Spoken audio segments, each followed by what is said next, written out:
Angalia watu ambao wanapenda kuvaa jezi. Nataka pia niwaulize kama wanajua maana hizo jezi, timu zao, wachezaji wa miaka fulani mbalimbali kwa nyuma waliopita. Tunaweza tukaangalia.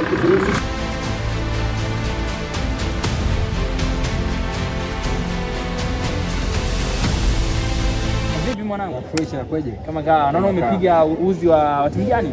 Real Madrid. Real Madrid. Mwaka 2005 ulikuwa unakubali mchezaji gani? 2005 bahati mbaya nimeanza kushabikia Real Madrid 2022. 2022. Mchezaji gani unaanza kumkubali mwaka huu? Lucas Modric. Basi.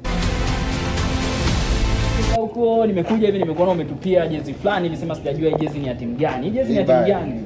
Bayern. Hii jezi kuna mchezaji yote unampenda unaishabikia? Sema mimi sema tu mimi ni fans wa masuala ya michezo na ninapenda kuvaa jezi kila timu. Lakini umeivaa? Nimeivaa. Swali moja tu, labda kama unajua mwaka 2018 mchezaji gani ulikuwa unamkubali kwenye hii jezi? Mwanangu kabisa ndio Thomas Muller. Thomas Muller? Yes, mmoja kati ya wachezaji ambao wameacha legacy kubwa sana kwenye hii timu. And obvious ataendelea kukumbuka kwa sababu kafanya makubwa sana kwa timu. Oya mwanangu ametisha sana huyo. Ametisha sana.